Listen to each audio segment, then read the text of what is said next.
A Werewolf Shifter Romance. Written by Amelia Hart. Chapter 1. Broken Trust. The scent of jasmine and rain clung to Jade Sterling's hair as she pressed herself against the cold brick wall of the alley, her breath forming small clouds in the October air. 26 years old, and she felt ancient. Broken. Every nerve in her body screamed at her to keep running, but exhaustion weighed her limbs like lead chains. 3 days. It had been 3 days since she'd escaped Victor's suffocating grip. 3 days of sleeping in homeless shelters and public restrooms. 3 days of constantly looking over her shoulder for his familiar silhouette. Her nursing scrubs were wrinkled and stained, her auburn curls matted against her scalp, and the thin jacket she'd grabbed during her frantic escape did nothing to shield her from the biting wind. But she was alive. That had to count for something. The memories crashed over her like broken glass, sharp and unforgiving. 4 years ago, she'd been so different. Fresh out of nursing school, optimistic about the future, believing that her rare healing abilities made her special rather than a target. She'd met Victor Grimm at a pack gathering, drawn to his confident smile and the way other shifters deferred to him.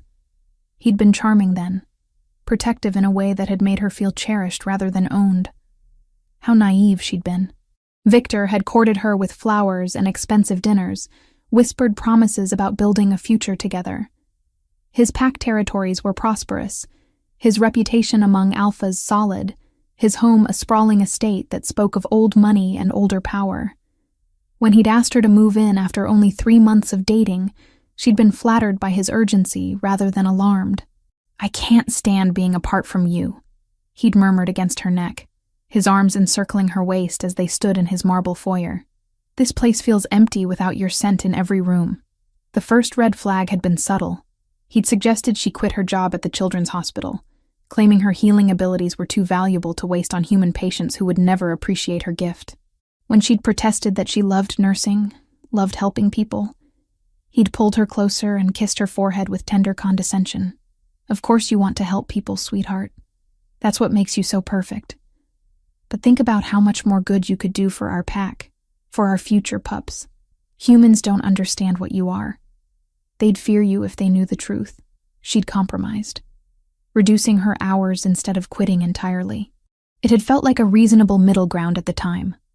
Looking back, she could see how each small concession had paved the way for larger surrenders. The first time he'd hit her, she'd made excuses.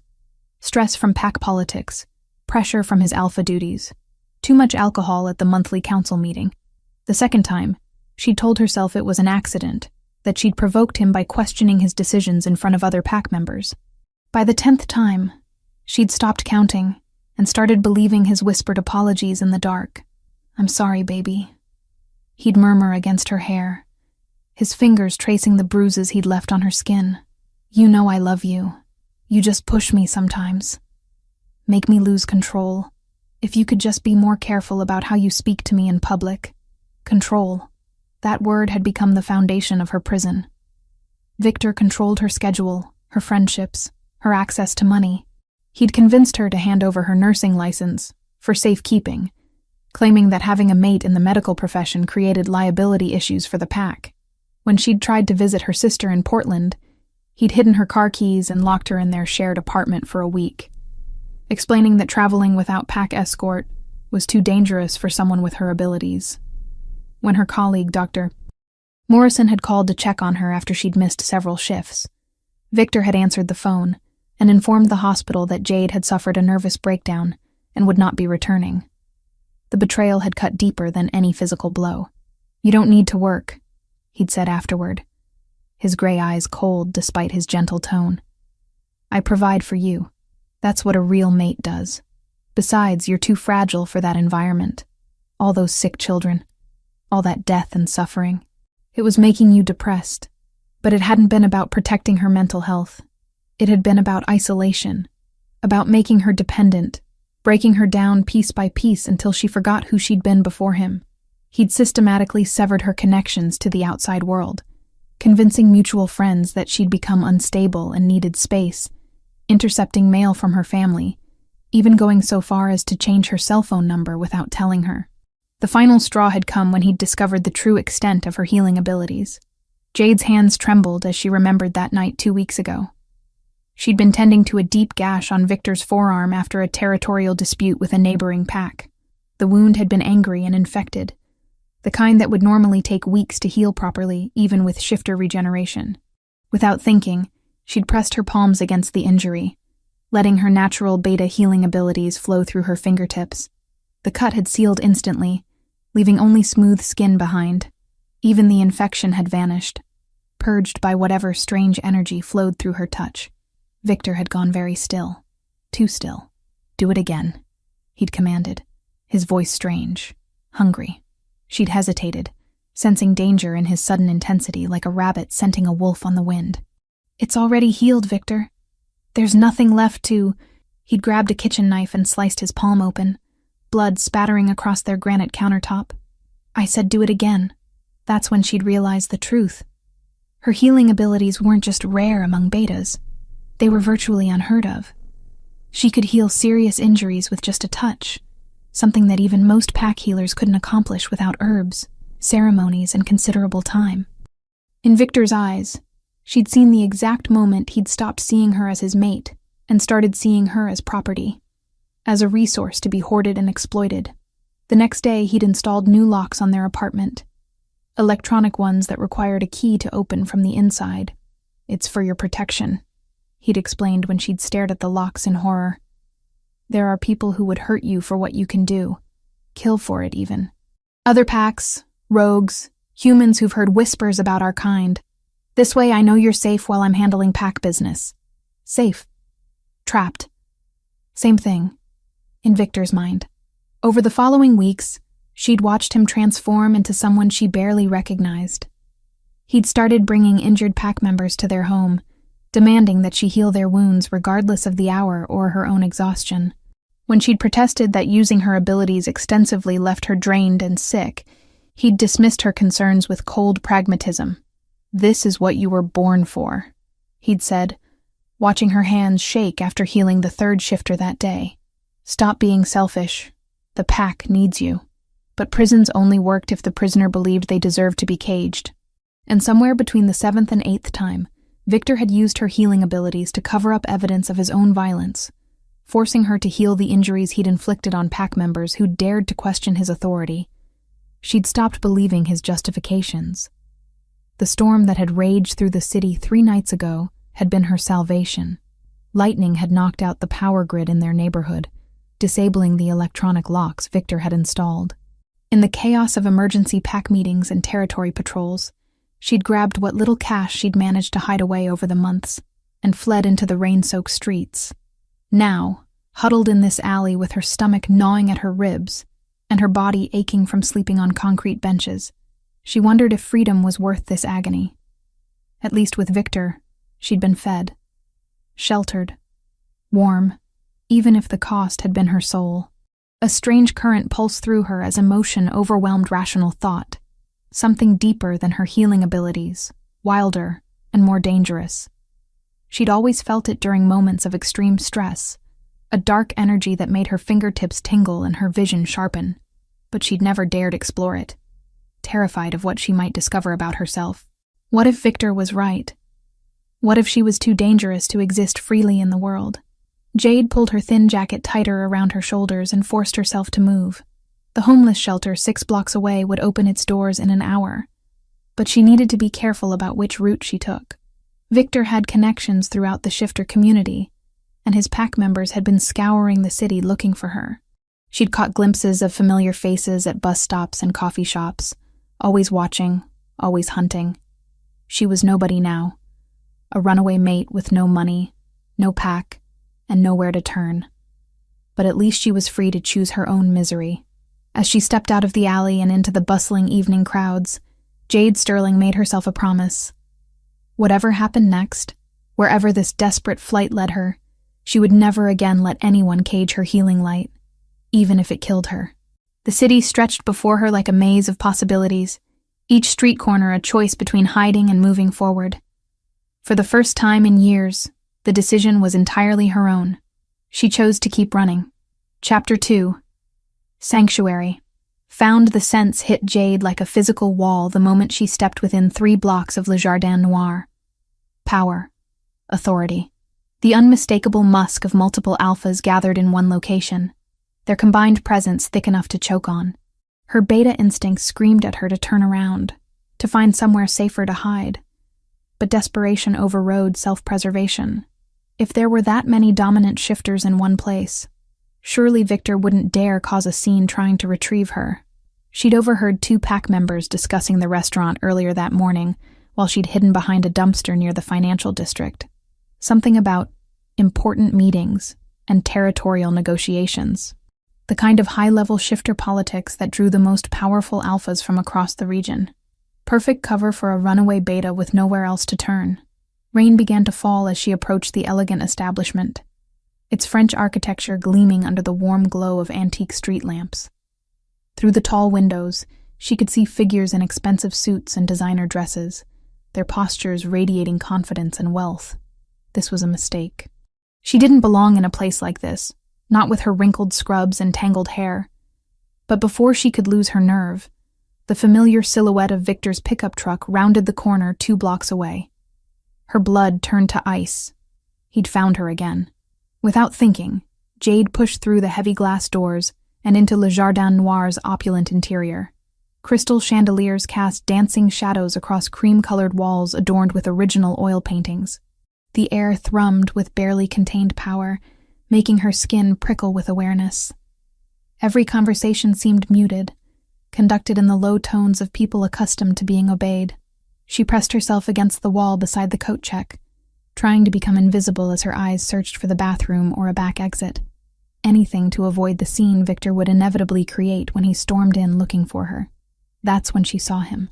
He sat at a corner table with 4 other men, all of them radiating the kind of authority that made lesser shifters automatically lower their eyes. But even among alphas, this one stood apart. 35 years old, maybe older, with black hair and a perfectly groomed beard that framed strong, aristocratic features. His suit probably cost more than she'd made in 6 months as a nurse, cut to emphasize broad shoulders and a lean, powerful build. But it was his eyes that stopped her breathing. Amber gold, like liquid fire, and currently focused on documents spread across the white tablecloth. When he gestured to make a point, the other alphas leaned in with the deference reserved for someone at the very top of the food chain. Jade's wolf stirred for the first time in months, a low hum of recognition that she didn't understand. Something about his scent called to her, even from across the room. Cedar and smoke, with an underlying warmth that made her want to step closer instead of running away. The front door chimed, and her heart stopped. Victor strode in like he owned the place, flanked by 2 of his enforcers. His gray eyes swept the restaurant with predatory focus until they locked onto her cowering form by the coat check. Time slowed to a crawl as Victor began moving toward her, his lips curling in a smile that promised punishment. The enforcers spread out to block any escape routes, their casual positioning making it clear they'd done this before. Panic overrode pride. Jade stumbled toward the corner table where the powerful stranger sat, her legs shaking so badly she could barely remain upright. The closer she got, the stronger his scent became, wrapping around her like a protective embrace. "Please," she whispered as she reached the table, her voice barely audible over the blood pounding in her ears. "I'm sorry to interrupt, but please, just pretend you know me." 6 pairs of eyes turned toward her with varying degrees of surprise and calculation. But the amber-eyed man simply looked up from his papers, his expression unreadable as he took in her disheveled appearance and obvious distress. "Jade," he said, as if her name was the most natural thing in the world. "You're late." The relief that crashed through her was so intense, it nearly brought her to her knees. She slipped into the empty chair beside him, hyper-aware of the warmth radiating from his body and the way his presence seemed to calm her fraying nerves. Victor appeared at their table moments later, his face flushed with barely contained rage. "Excuse me," he said, his voice tight with false politeness. "I believe you have something that belongs to me." The temperature in the immediate area seemed to drop several degrees. Around them, conversations ceased as other diners turned to watch the confrontation. Even the waitstaff had gone still, sensing the dangerous undercurrents flowing between the 2 alphas. "I'm sorry," the stranger replied, his tone pleasant, but carrying an edge that made Jade's skin prickle. "And you are?" "Victor Grimm, Alpha of the East Side Pack." Victor's chest puffed with pride as he announced his title. "This is my mate, and I'd appreciate it if you'd stop interfering with pack business." The stranger set down his wineglass with deliberate care, and Jade noticed how the other men at the table had gone completely motionless. Even Victor's enforcers had taken an unconscious step backward. "Your mate?" The stranger's voice remained conversational, but something predatory flickered in those golden eyes. "Interesting, because she asked me to pretend I knew her. Why would a properly mated female need protection from her own alpha?" Victor's face went red. "That's none of your concern. Jade, get over here, now." The command hit her like a physical blow, her beta nature responding instinctively to alpha authority. She started to rise, old habits and conditioning overriding rational thought, but a warm hand settled gently on her wrist. "I wouldn't," the stranger said quietly, and something in his voice made Victor take a half-step backward. "The lady seems comfortable where she is." That's when Victor's expression changed, shifting from anger to something approaching fear. His nostrils flared as he caught a better scent of the man beside Jade, and his face went pale. "You're—" Victor's voice cracked slightly. "Alpha King Greymont. I didn't realize. That is, I apologize for the interruption." Alpha King. The words hit Jade like a thunderbolt. She was sitting beside the Alpha King of the 5 regions, the most powerful shifter on the continent. No wonder every alpha in the restaurant had gone quiet. No wonder Victor looked like he might faint. Vander Greymont smiled, but there was nothing friendly about the expression. "Apology noted. Now I believe you were leaving." It wasn't a suggestion. Victor's Adam's apple bobbed as he swallowed hard, his eyes darting between Jade and the man who could destroy his entire pack with a single phone call. "Of course, Your Majesty. But she is my mate, legally bonded. I have rights. You have the right to leave my sight before I lose what little patience I have left." Vander's voice remained level, but the threat underneath was unmistakable. "Whether you exercise that right is entirely up to you." Victor's hands clenched into fists, his wolf clearly warring with his survival instincts. For a moment, Jade thought he might actually challenge the Alpha King, consequences be damned. But then one of his enforcers touched his shoulder and whispered something urgent in his ear. "This isn't over." Victor snarled, his gray eyes boring into Jade with promised retribution. "You belong to me, and I'll get you back." Then he turned and stalked toward the exit, his enforcers trailing behind like whipped dogs. The moment the door closed behind them, the restaurant slowly returned to life, conversations resuming in hushed tones that didn't quite disguise the excited undercurrents. Jade realized she was shaking. Not from fear this time, but from the overwhelming relief of having survived another encounter with Victor. She turned toward her unlikely savior, prepared to stammer out her gratitude, but found herself caught in his intense amber gaze. "Are you hurt?" he asked, and she was surprised by the genuine concern in his voice. "No, She started, then stopped. How could she explain that the damage Victor had done went far deeper than anything visible? "Thank you. I don't know what I would have done if you hadn't helped me." "You would have figured something out," Vander said with quiet certainty. "You're stronger than you realize." Something warm unfurled in her chest at his words. When was the last time someone had seen strength in her instead of weakness to exploit? "Vander," one of the other alphas at the table spoke up. "Perhaps we should postpone this meeting until—" "The meeting is concluded," Vander said, without looking away from Jade. "We'll reconvene tomorrow to finalize the territorial agreements." The dismissal was clear, and the other alphas gathered their papers with varying degrees of reluctance. Jade noticed how they nodded respectfully to Vander before leaving, their deference absolute. When they were alone, the silence stretched between them like a held breath. Jade knew she should leave, should disappear back into the city before she caused any more trouble for this man who'd already risked so much to help her. But something kept her frozen in place, caught between gratitude and an inexplicable sense of belonging. "What's your real name?" Vander asked quietly. She blinked in surprise. "You said Jade like you knew me." "Lucky guess." A small smile played at the corners of his mouth. "You look like a Jade." Despite everything, she found herself almost smiling back. "Jade Sterling. "Well, Jade Sterling," Vander said, signaling the waiter for another bottle of wine.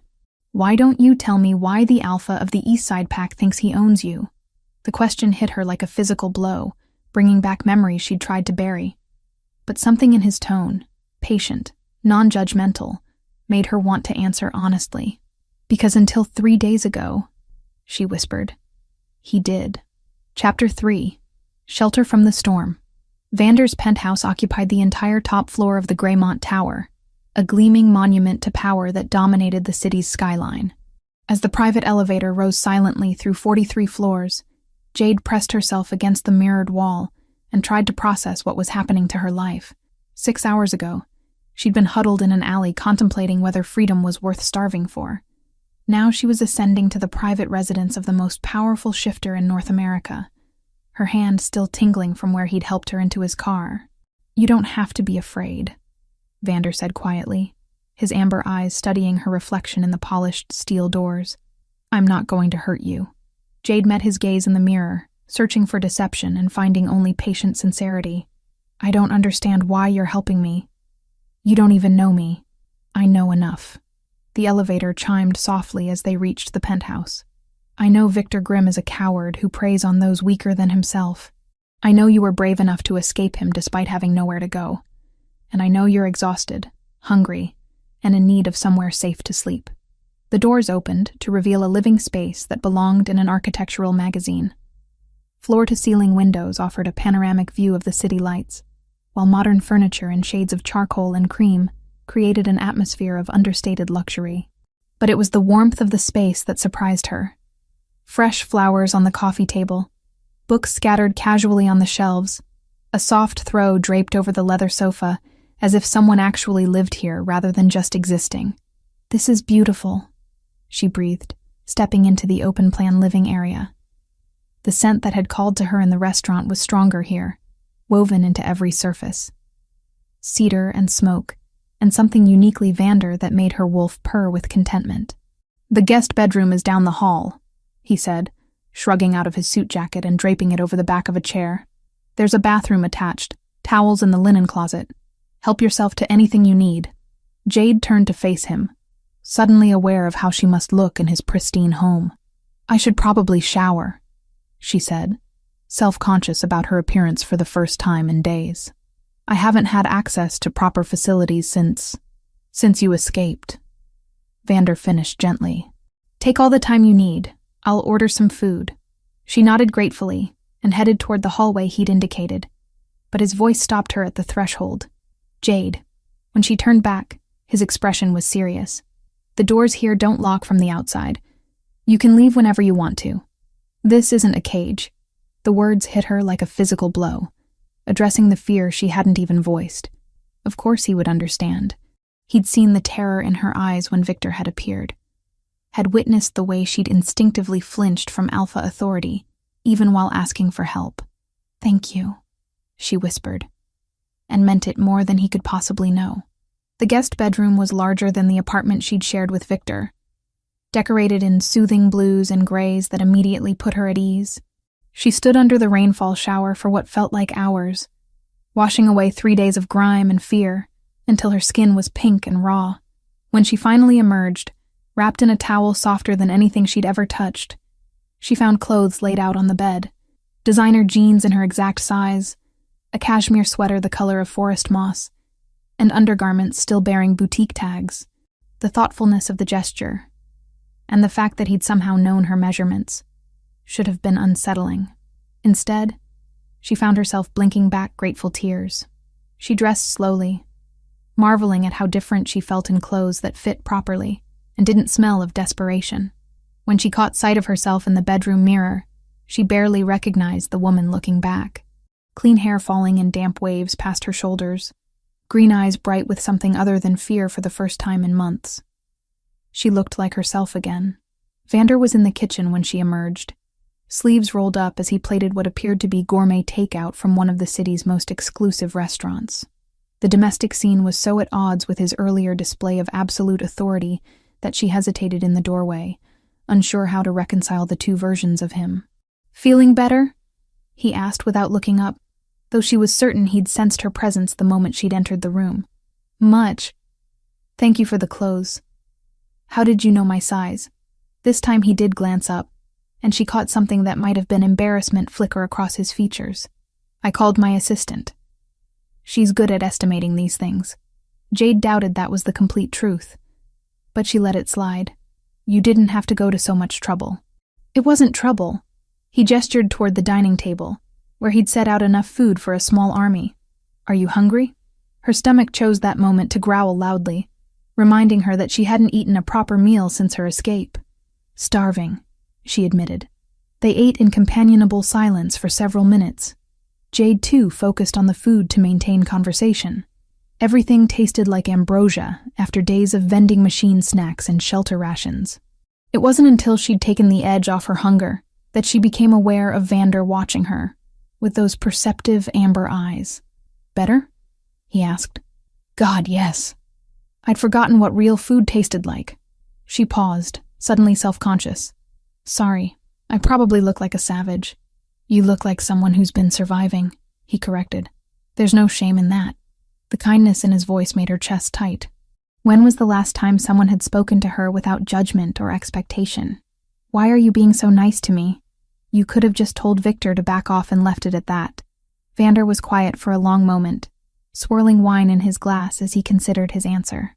Because you reminded me of someone I used to know, he said eventually. Someone who needed help and didn't get it in time. The weight of old pain in his voice made her want to reach across the table and comfort him, but she settled for changing the subject. How long have you been the Alpha King? Officially, 8 years. Unofficially, I've been groomed for the position since birth. He took a sip of his wine. The Greymont line has held the crown for 4 generations. It's not something you retire from. That sounds lonely. He looked surprised by her observation. Most people focus on the power aspect. Power doesn't keep you warm at night, Jade said softly, then blushed at the intimacy of the statement. I mean, I know what you meant. His eyes had gone thoughtful. You're right, though. It can be isolating. Emboldened by his openness, she leaned forward slightly. Is that why you were alone tonight? At the restaurant? I'm rarely truly alone. There are always advisors, guards, pack members who need decisions made. He paused.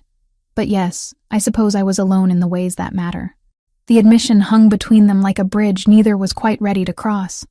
Jade found herself studying his face in the soft light, noting the lines of stress around his eyes, and the careful control he maintained even in the privacy of his own home.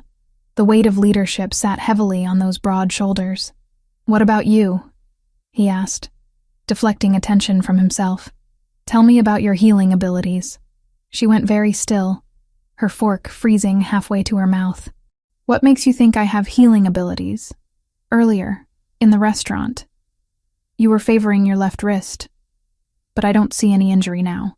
Either you healed remarkably fast, or you healed yourself. His tone was matter-of-fact, devoid of the hunger she'd grown to fear whenever someone discovered her gift. It's not that unusual, she said carefully. Lots of betas have some healing capacity, not like yours. He set down his glass and gave her his full attention.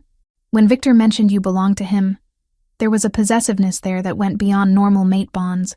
He was protecting an asset. The accuracy of his assessment sent ice through her veins. You don't know what you're talking about, don't I? Vander's voice remained gentle, but his eyes had sharpened. Show me your wrists, Jade. No. The word came out sharper than she'd intended. Earlier, you were covering them with your hands. Old defensive habit? Or are you hiding something? Against her better judgment, she found herself rolling up her sleeves. The thin silver scars were barely visible now, just faint lines across her pulse points, where Victor had restrained her during particularly brutal healing sessions. But Vander's expression darkened as he took in the evidence. He chained you. It wasn't a question. Jade pulled her sleeves back down, suddenly cold, despite the warmth of the apartment. I don't want to talk about this. You don't have to. But I want you to know that what he did to you, what he forced you to do, none of that was your fault. The unexpected absolution broke something loose in her chest. You don't understand. The things I healed for him, the injuries I covered up, I was complicit. You were surviving. Vander leaned forward, his intensity filling the space between them. There's a difference between choosing to enable someone and being coerced into it. Jade stared down at her plate, emotions churning too close to the surface. I could have fought back harder, could have refused, and he would have hurt you worse, or killed you. Vander's voice carried absolute certainty. Men like Victor don't respond to resistance with reason, Jade. They escalate. The truth of his words settled over her like a heavy blanket. For so long, she'd carried the guilt of her perceived weakness, believing that a stronger person would have found a way to escape sooner. But sitting here in his warm kitchen, seeing the understanding in his eyes, she began to wonder if maybe survival had been its own form of strength. I felt something different earlier, she said quietly. When I was really stressed, there was this energy that didn't feel like healing. It felt darker.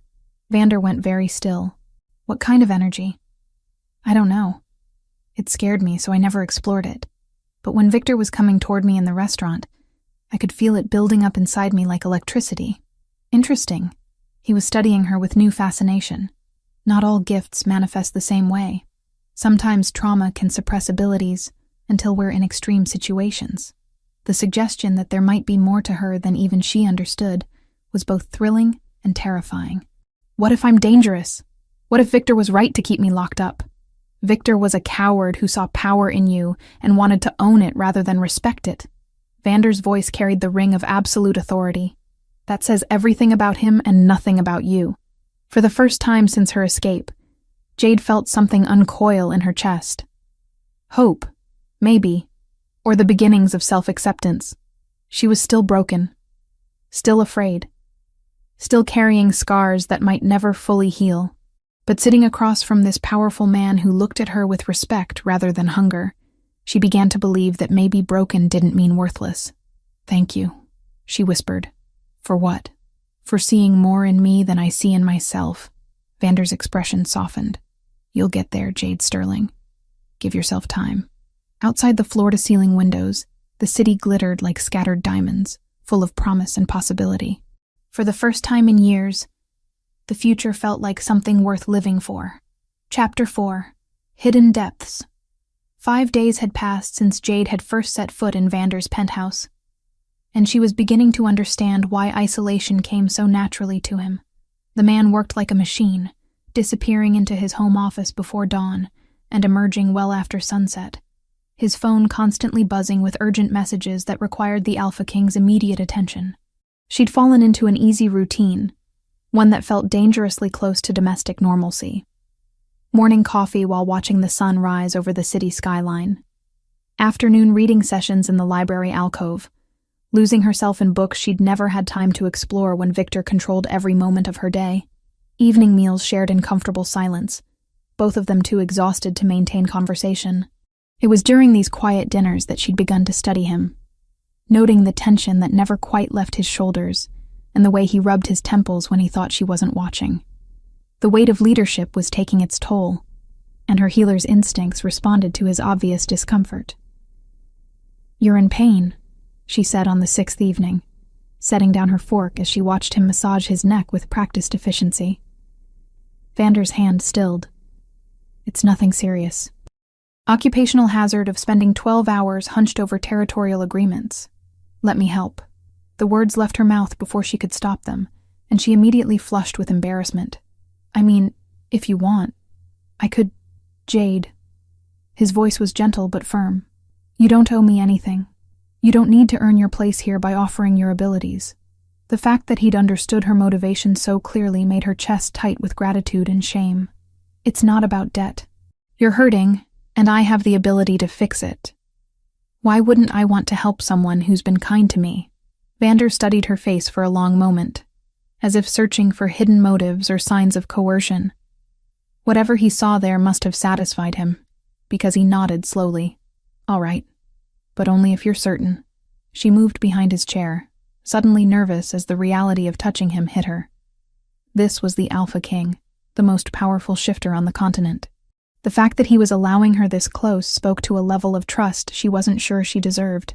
Tell me if I hurt you, she whispered, placing her hands gently on his shoulders. The The moment her palms made contact with his skin through the thin cotton of his shirt, heat flowed between them like liquid fire. Her healing abilities activated instinctively, seeking out the knots of tension in his muscles and the stress-induced inflammation in his neck and shoulders.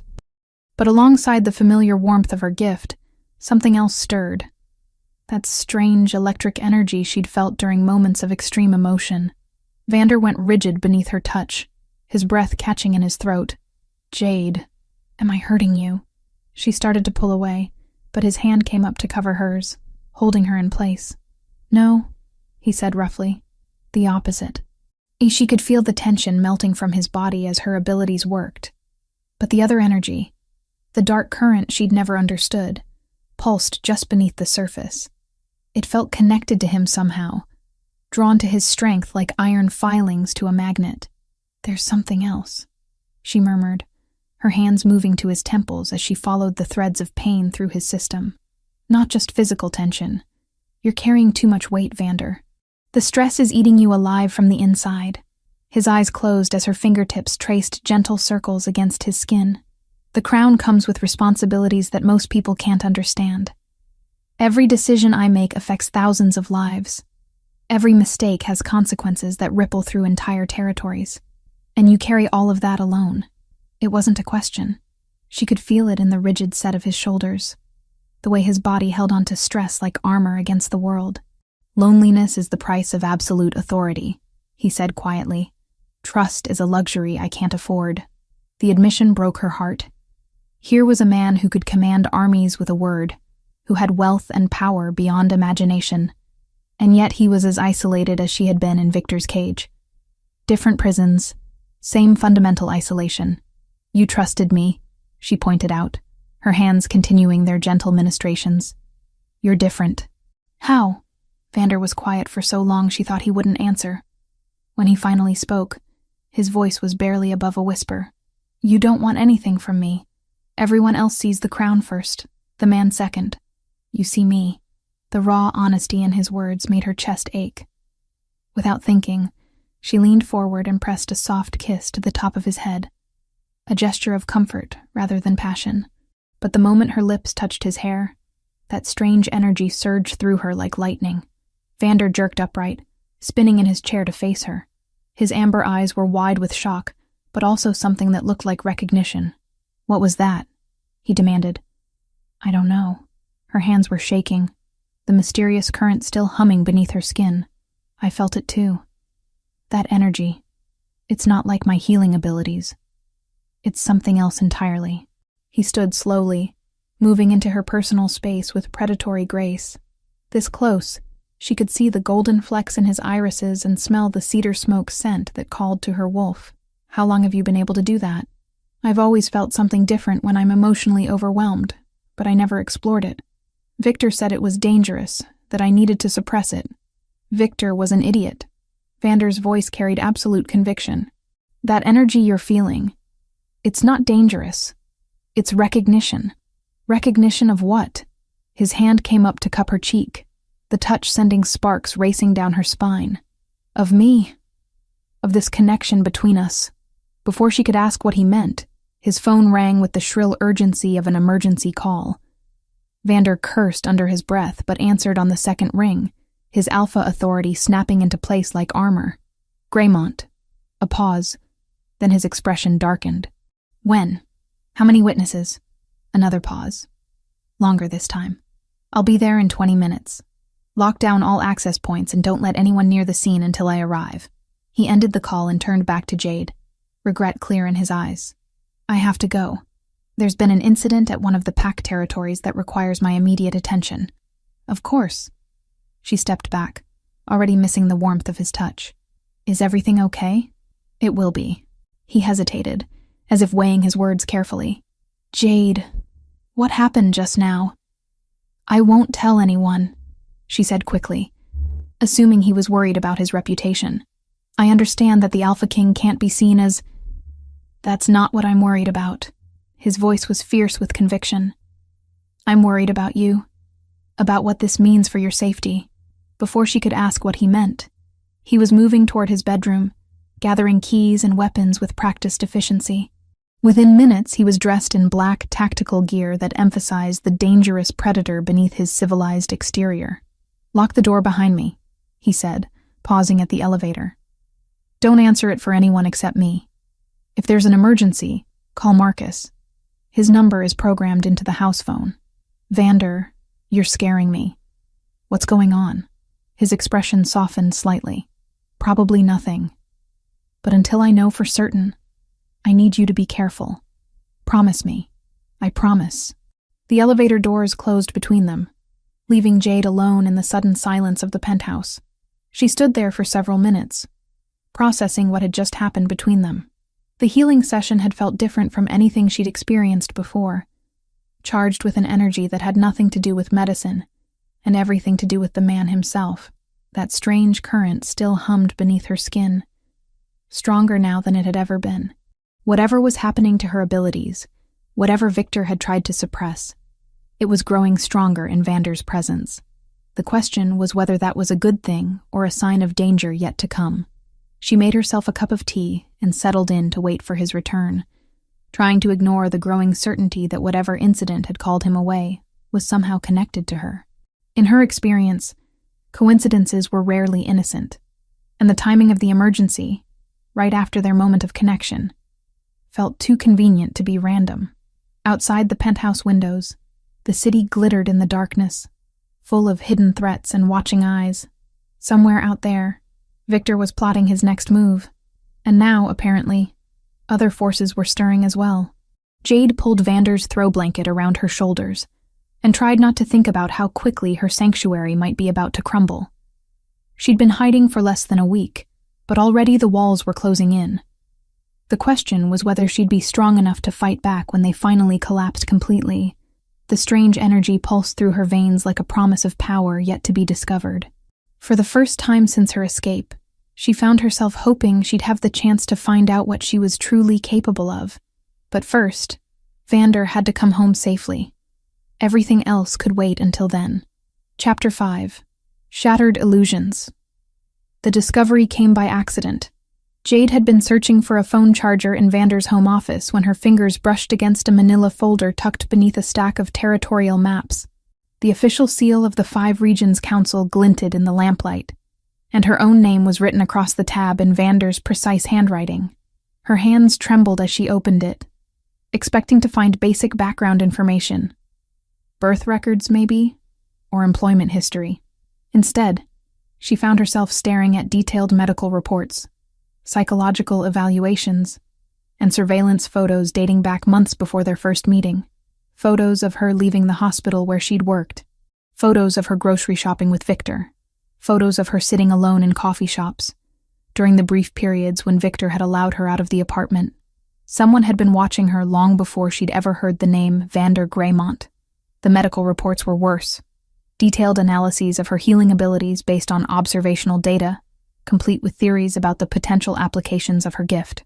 One report, stamped with the royal seal, recommended immediate acquisition and protective custody for her own safety and the security of Shifter Society. She was still staring at the documents when she heard the elevator chime in the distance. Vander was home. Jade quickly photographed several key pages with her phone, then returned the folder to its hiding place. By the time his footsteps echoed in the hallway, she was sitting casually at his desk, scrolling through news articles on his computer, as if she belonged there. "Any luck finding that charger?" he asked from the doorway, and she was amazed by how normal his voice sounded when her entire world had just crumbled around her. "No, I'll grab one tomorrow," she said, proud of how steady her own voice remained. "How did everything go with the pack emergency?" Something flickered across his expression.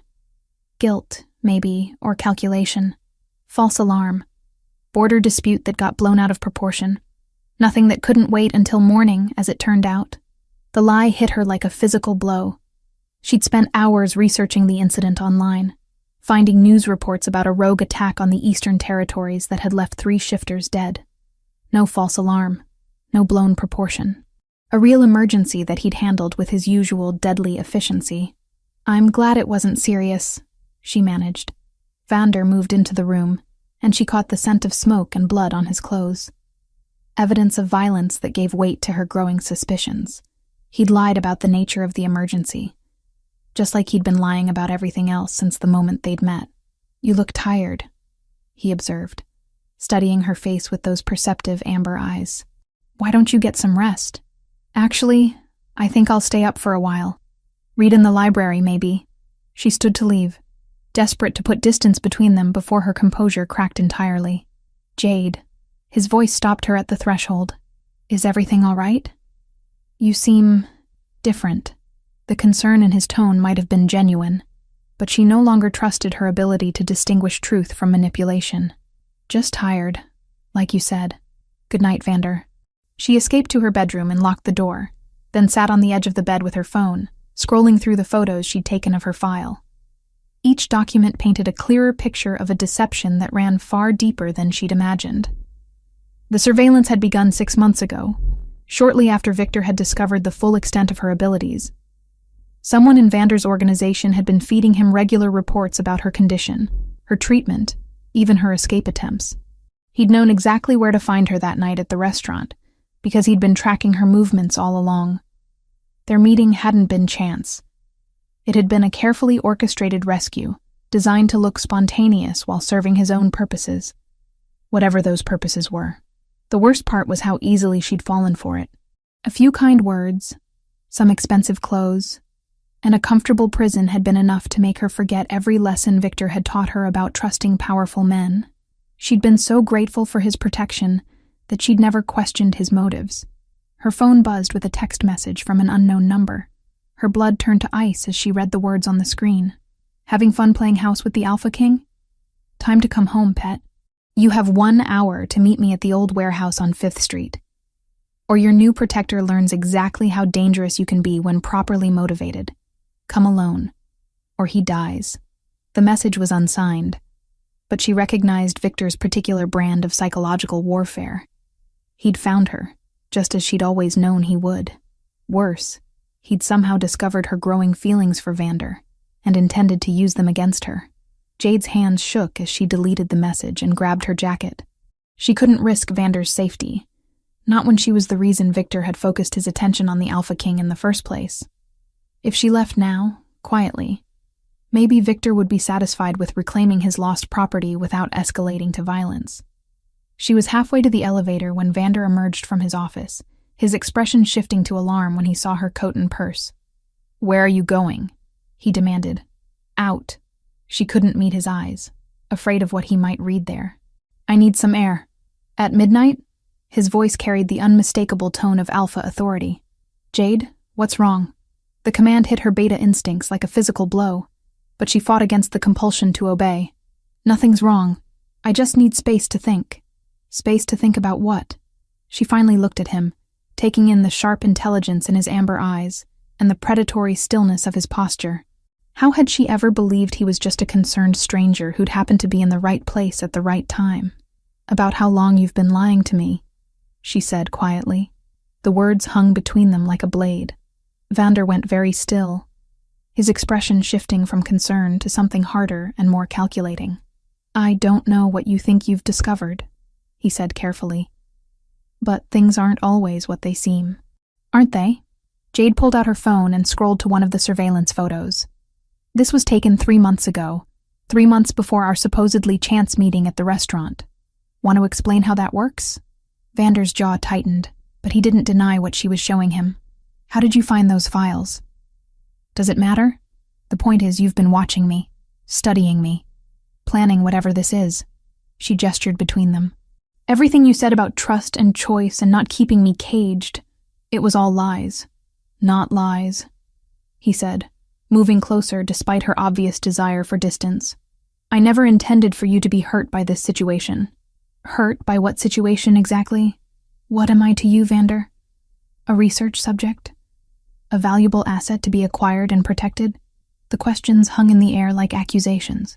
When he didn't immediately deny them, Jade felt something break inside her chest. "That's what I thought," she whispered. "Jade, wait." He reached for her, but she stepped back, shaking her head. "No, I won't be anyone's prisoner again. Not even a comfortable one." She turned toward the elevator, but his voice stopped her cold. "If you leave now, you'll be dead within an hour. The certainty in his tone made her turn back. What do you know? Victor has been planning this for weeks. He's gathered allies, other alphas who want access to your abilities. They're not just going to take you back, Jade. They're going to break you down completely, turn you into nothing more than a healing tool for the highest bidder. And you're different how? The question seemed to hit him like a physical blow. Because I'm trying to protect you, not use you. By lying to me? By manipulating me into thinking I had a choice in any of this? By keeping you alive long enough to figure out a permanent solution? His control was starting to crack, desperation bleeding through the Alpha Authority. You think I wanted this? You think I wanted to fall for someone I was supposed to be protecting as an asset? The admission shocked them both into silence. Jade stared at him, searching for deception, and finding only raw honesty that looked as painful to him as it was unexpected to her. You fell for me? She whispered. I fell for you, he confirmed, his voice rough with emotion. Which is why I can't let you walk out that door into Victor's trap. The elevator chimed behind her, and Jade realized with growing horror that she'd waited too long to make her choice. The doors slid open to reveal Victor and two massive enforcers, their eyes glowing with predatory satisfaction. Hello, pet, Victor said, his smile cold and triumphant. Time to come home. Behind her, she heard Vander curse and reach for his weapon. But she was already moving, that strange energy finally surging to the surface as her carefully controlled world exploded into chaos. The game had changed, and this time, Jade Sterling refused to be anyone's prize. Chapter 6. Awakening Fire. The warehouse reeked of rust and decay, its broken windows casting jagged shadows across the concrete floor. Jade's wrists burned where the silver-laced restraints cut into her skin. But the physical pain was nothing compared to the sick satisfaction radiating from Victor as he paced around the chair they'd bound her to.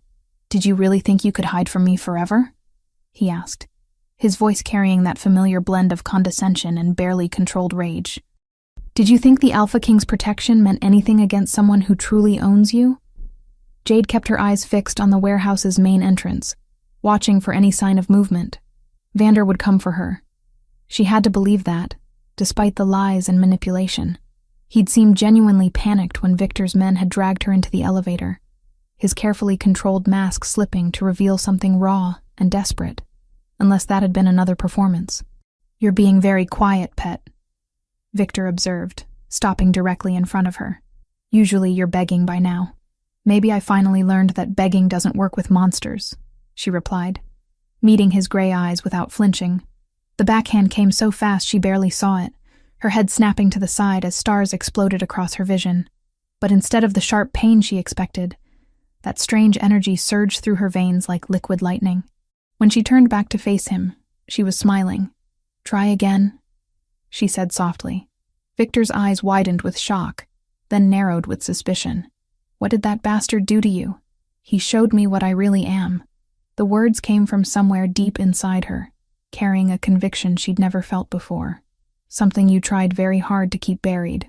You're nothing but a broken beta with a useful trick, Victor snarled. But there was uncertainty in his voice now. I made you what you are. No, Jade said, that dark energy building pressure behind her ribs like steam in a boiler. You tried to cage what you couldn't understand, but cages only work if the prisoner believes she deserves to be trapped. Before Victor could respond, the warehouse's main door exploded inward with a sound like thunder. Vander strode through the smoking wreckage with deadly purpose, his amber eyes glowing with barely contained fury. He moved like a predator, each step calculated and precise, his very presence filling the cavernous space with threat. Let her go, he commanded, his voice carrying the absolute authority of the Alpha King. Victor's enforcers moved to flank him, but Vander didn't spare them a glance. His attention was locked on Victor with laser focus, as if the other man was the only thing in existence that mattered. Ah, the cavalry arrives, Victor sneered, but Jade could smell the fear beneath his bravado. Though I have to say I'm disappointed. I expected more of a challenge from the legendary Alpha King. You want a challenge? Vander asked conversationally. Let me show you one. He moved faster than humanly possible, crossing the distance between himself and the first enforcer in the blink of an eye. The sound of breaking bones echoed through the warehouse as the massive shifter crumpled to the floor, unconscious before he hit the concrete. The second enforcer shifted into his wolf form, a creature the size of a small horse with fangs designed to tear through steel. He launched himself at Vander with killing intent, but the Alpha King simply caught him mid-leap and slammed him into a support pillar with enough force to crack the concrete. "My turn," Victor growled, his own transformation beginning.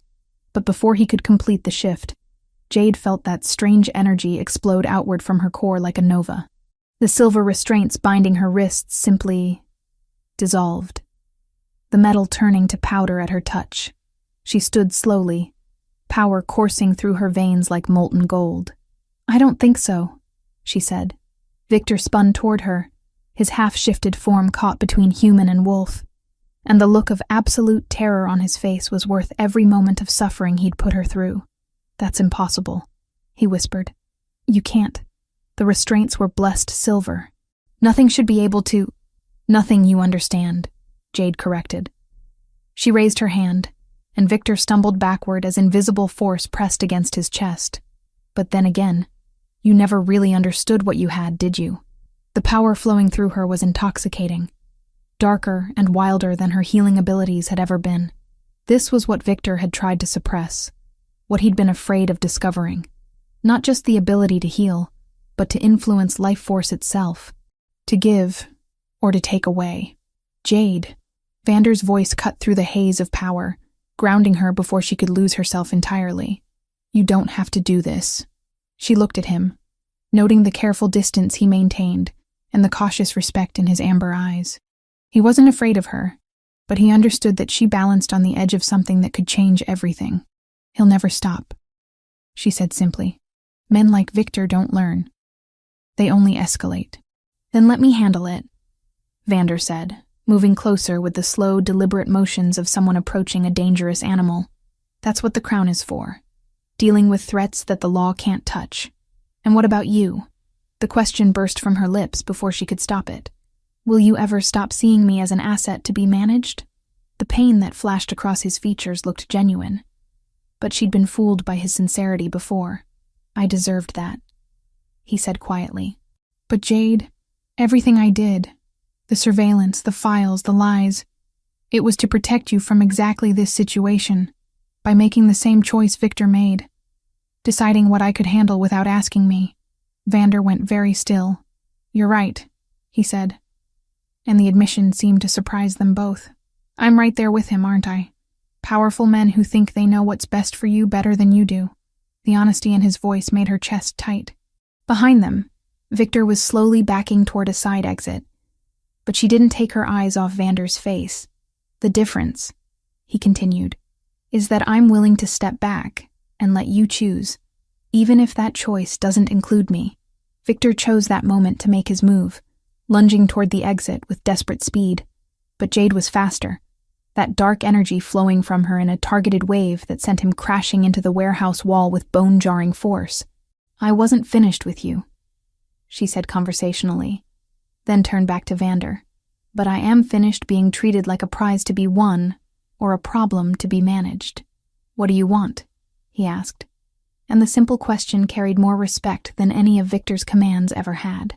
"I want the truth, all of it, about the surveillance, about your real reasons for helping me, about what you see when you look at me." She stepped closer, that power still humming beneath her skin. "And then I want to make my own choices about what happens next. The truth is that I've been watching you for months because my intelligence network flagged you as a potential target for trafficking rings that specialize in rare shifters," Vander said, his voice steady despite the magnitude of his admission. "The truth is that I was supposed to arrange for your protection through official channels, but when I saw what Victor was doing to you, I couldn't wait for bureaucracy to catch up." He paused, running a hand through his dark hair. "And the truth is that somewhere between planning your rescue and watching you heal from trauma that should have broken anyone else, I fell in love with your strength. Not your abilities. You." The words hit her like a physical blow, but she held his gaze. "And if I told you I needed time to figure out who I am when I'm not running or hiding or performing for someone else's expectations, then I'd give you all the time you need," he said without hesitation. even if it meant never seeing you again. Jade studied his face, searching for deception, and finding only the kind of vulnerability that couldn't be faked. The power still flowed through her veins, but it no longer felt destructive. Instead, it felt like potential, like choice. "I'll need somewhere safe to figure things out," she said carefully. "Somewhere that's mine, not a cage made of good intentions. Done. And I'll need to know that Victor can never threaten me again. Or anyone else." Vander's expression hardened as he looked toward the crumpled form by the wall. "That can be arranged. Without killing him," Jade added firmly. "I won't have his death on my conscience, even if he deserves it." "Permanent exile from shifter territory," Vander said after a moment's consideration. "Stripped of his alpha status and pack affiliations. He'll be completely alone, with no resources and no support network." Jade nodded, then walked over to where Victor lay semi-conscious against the warehouse wall. She knelt beside him, placing her hand on his chest where his heart hammered against his ribs. "I could stop this right now," she said quietly, letting him feel the dark energy that pulsed beneath her palm. "I could end your life as easily as I once healed your wounds. Do you understand that?" Terror flickered in his gray eyes as he nodded weakly. "Good," she said, standing up. "Because if you ever come near me again, if you ever threaten anyone I care about, if you even think about exploiting another shifter's abilities the way you tried to exploit mine, I will find you. And next time I won't be feeling merciful." She turned away from him and walked back to where Vander waited, no longer the broken victim who'd stumbled into Le Jardin Noir seeking help.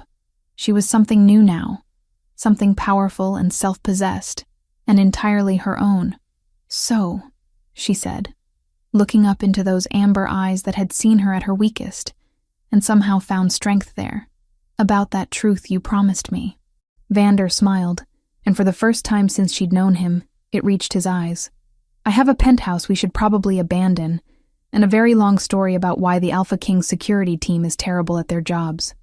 Interested?" "Extremely," Jade said, and meant it. Outside the warehouse, the city waited with all its possibilities and dangers. But for the first time in her adult life, Jade Sterling was walking into it as herself, powerful, free, and ready to write her own ending. Chapter 7. Binding Hearts. The safe house sat nestled in the mountains 2 hours outside the city, surrounded by dense forest that offered both privacy and natural barriers against unwanted visitors. Jade stood on the wraparound porch, breathing in air that smelled of pine and possibility, while Vander's security team finished their final sweep of the perimeter. 3 weeks had passed since the warehouse confrontation. 3 weeks of careful conversations and tentative rebuilding of trust. Vander had been true to his word about giving her space. He'd installed her in a luxury apartment across town while maintaining respectful distance, checking in daily but never presuming to dictate her choices. Victor's exile had been swift and absolute. Stripped of his alpha status by emergency decree of the 5 Regions Council, he'd been escorted to the Canadian border with nothing but the clothes on his back and a lifetime ban from shifter territory. The other alphas who'd conspired with him had faced similar consequences. Their trafficking network dismantled, and their victims relocated to safe houses like this one. "The perimeter is secure," Marcus, Vander's head of security, reported as he approached the porch. "Motion sensors are active and we've got teams stationed at 3-mile intervals on all access roads. Nothing gets through without us knowing about it."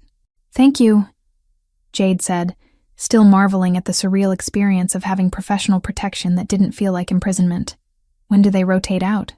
"Every 8 hours, but they're under strict orders not to interfere unless you're in immediate physical danger. This is your space, ma'am. We're just the insurance policy." After Marcus left, Jade found herself alone with Vander for the first time since their confrontation about the surveillance files. The silence stretched between them, heavy with unfinished conversations and unresolved feelings. "You didn't have to come all the way up here just to check on the security arrangements," she said finally. "No," he agreed, leaning against the porch railing. "I came because I missed you." The honesty in his admission made her chest tight. Over the past 3 weeks, she'd found herself missing him too. Missing their evening conversations. Missing the way he looked at her like she was strong, rather than fragile. Missing the connection that had sparked between them despite the lies and manipulation. "I've been thinking," she said carefully. About what you said in the warehouse. About loving my strength, not my abilities. I meant every word. I know you did. That's what made it so hard to process. She turned to face him, noting the careful distance he maintained even now. For so long, I defined myself by what I could do for other people. First as a healer, then as Victor's tool, then as your protected asset. I never really knew who I was underneath all of that. And now? He asked gently. Now I'm starting to figure it out. She gestured toward the mountains spreading endlessly in every direction. I've been exploring my abilities. Both the healing and the other thing. Turns out, when you're not afraid of your own power, it responds very differently. What have you discovered? Jade held out her hand, palm up, and let that dark energy flow through her fingertips. Instead of the destructive force she'd wielded in the warehouse, it manifested as something almost crystalline, threads of silver light that danced between her fingers like living jewelry. It's not actually dark at all, she said wonderingly. It's life force manipulation, the other side of healing. Instead of mending what's broken, I can influence the energy that holds living things together. I can boost someone's natural healing, or I can drain it away entirely. Vander watched the display with fascination rather than fear, his amber eyes tracking the movement of light across her skin. That's incredibly rare. I've only heard of abilities like that in the oldest bloodlines. Marcus helped me research my family history while you were dealing with the council aftermath. Turns out my great-grandmother was from one of the founding packs. Her line supposedly died out during the territorial wars 2 centuries ago. She closed her fist, and the light vanished. Guess it was just dormant. The surveillance reports never mentioned anything like that, Vander said, frowning. Because I never manifested it until I was under extreme emotional stress.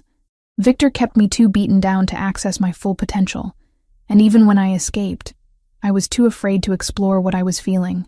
She met his eyes directly. It took feeling safe. Really safe, for it to surface properly.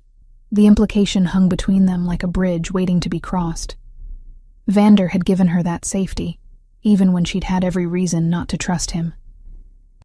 Jade, he said quietly, I need you to know that regardless of what you've discovered about your abilities, regardless of how rare or powerful you are, that's not why I know, she interrupted.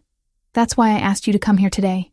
She reached into her pocket and pulled out a small velvet box, watching his eyes widen with shock as she flipped it open to reveal a simple platinum band. You're not, he stammered, for once at a loss for words. Proposing? No, not exactly. She smiled at his obvious panic. This is a claiming band, Vander. A symbol that I'm choosing you.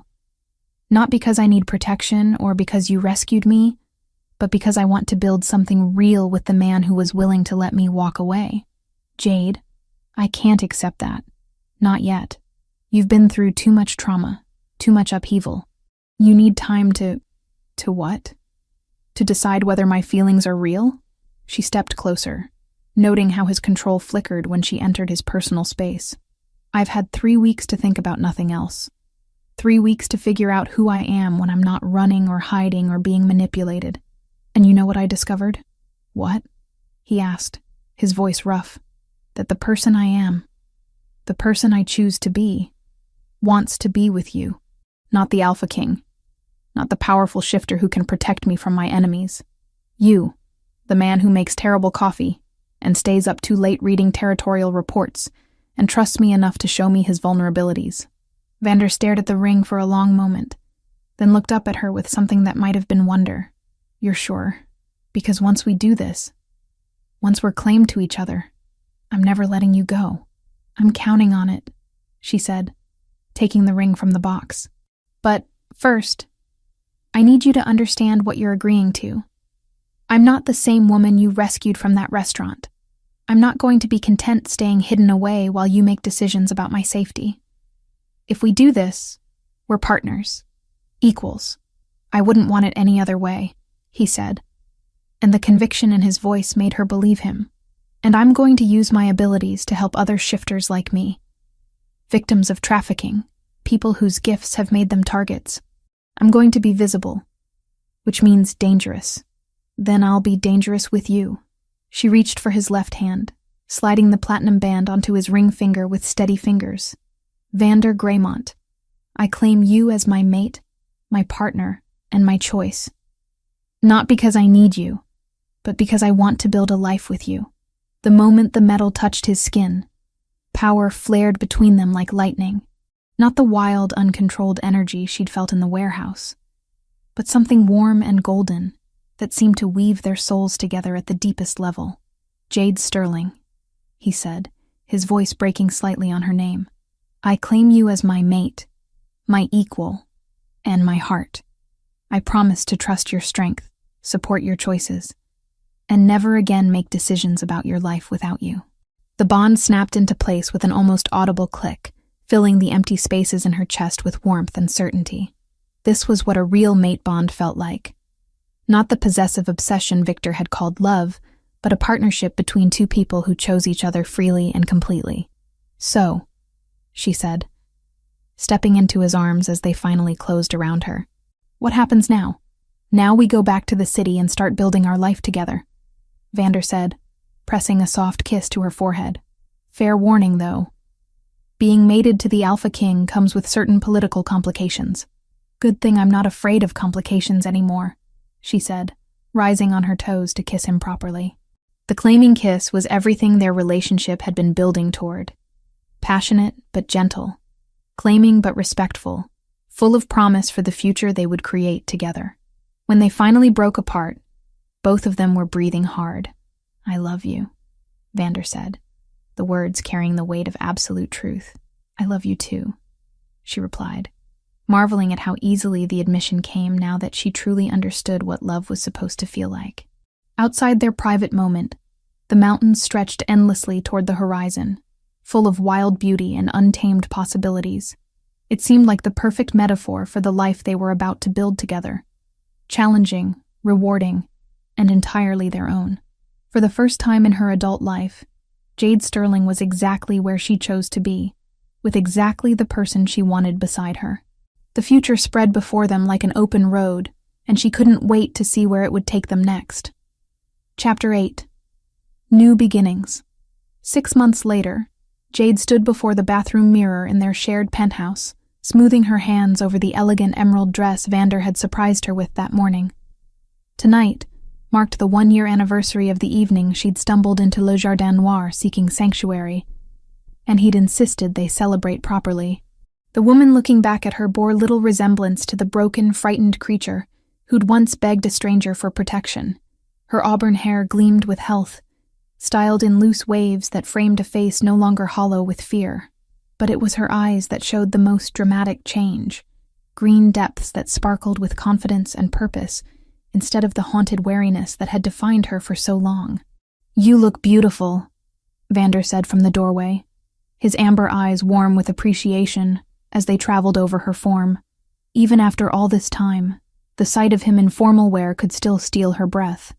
The perfectly tailored tuxedo emphasized his powerful frame, and the small smile playing at his lips reminded her of their private moments rather than his public authority.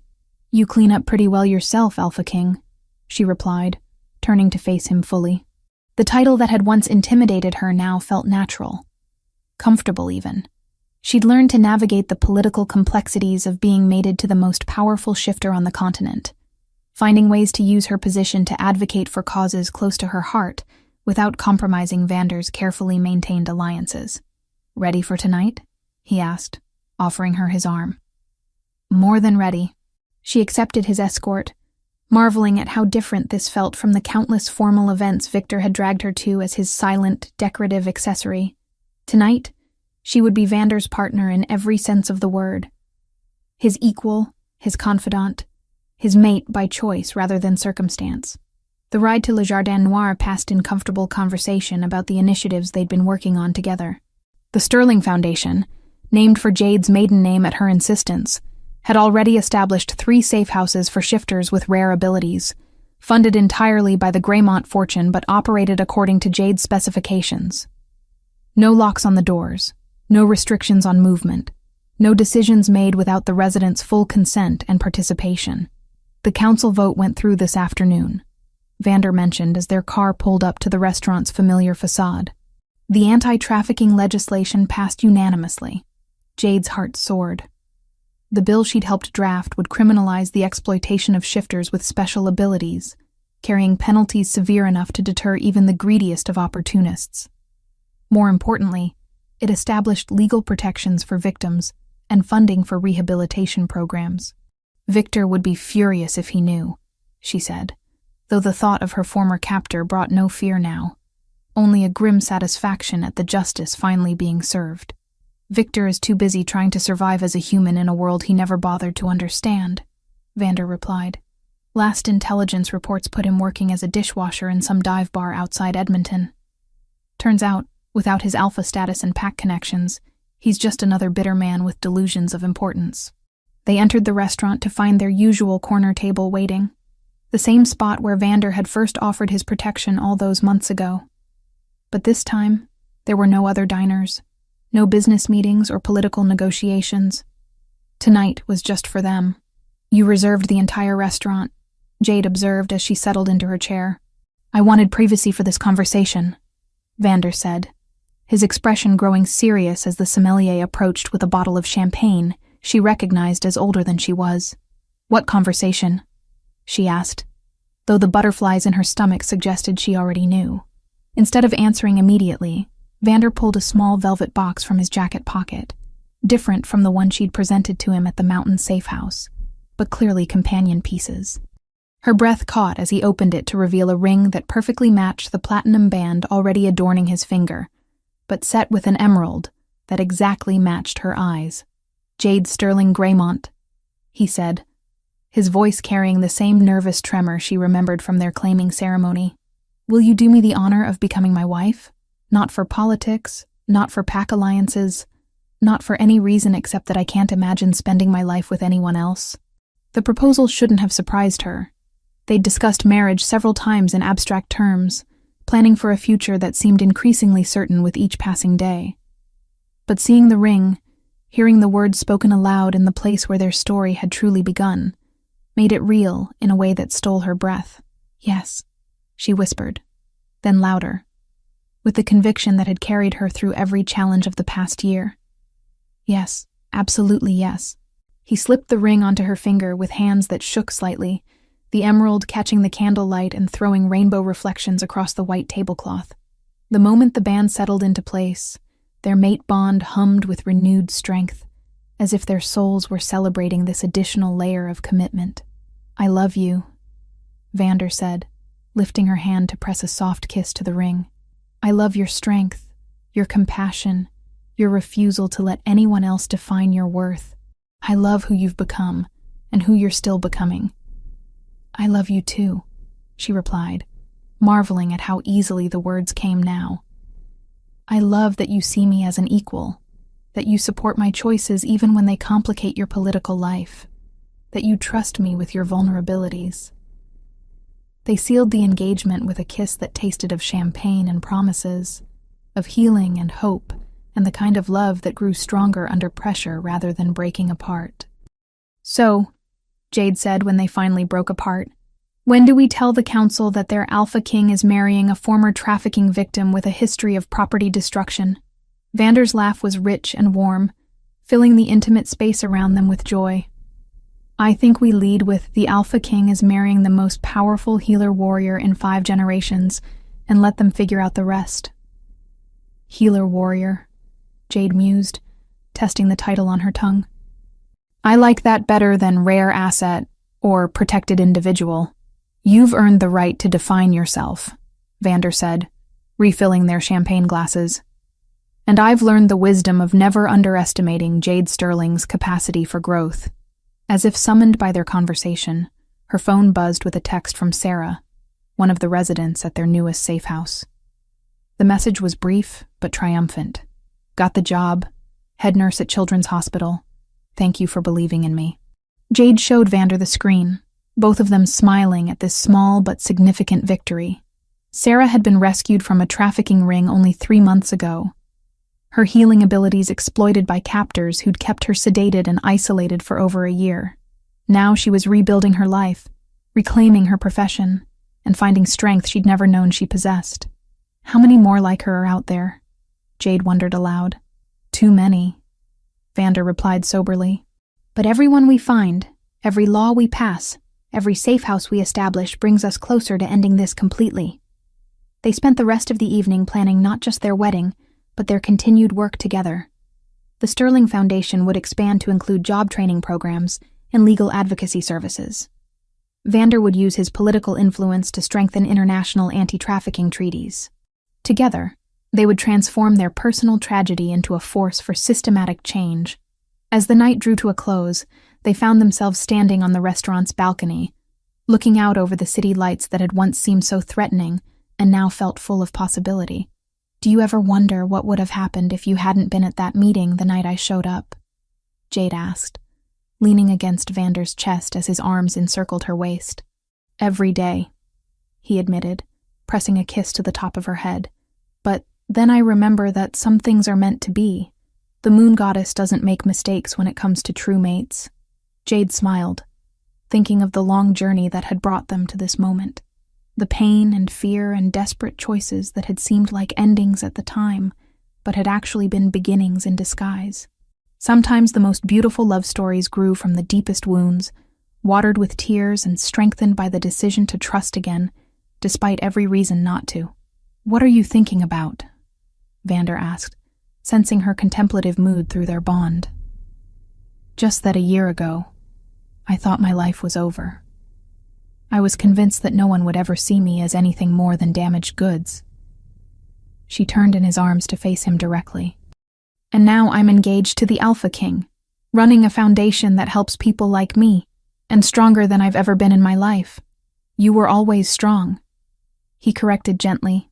You just needed the right circumstances to recognize it in yourself, and the right partner to help me see it, she added, standing on her toes to kiss him softly.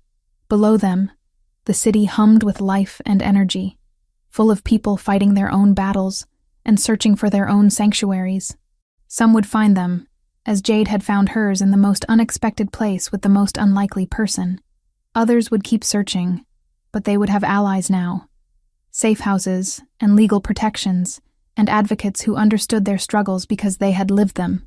The future stretched ahead of them, bright with possibility and purpose. There would be challenges, certainly, and setbacks, and moments of doubt, but they would face them together, as partners and equals, committed to building a world where no one had to choose between safety and freedom. As they prepared to leave the restaurant where their story had begun, Jade caught sight of her reflection in the glass doors. The woman looking back at her was confident, purposeful, and completely at peace with who she had become. She was Jade Sterling Greymont, healer-warrior, advocate, survivor, and soon-to-be wife to the man who had seen her worth when she couldn't see it herself. Most importantly, she was exactly who she chose to be. And that, more than any title or position or power, was the greatest victory of all.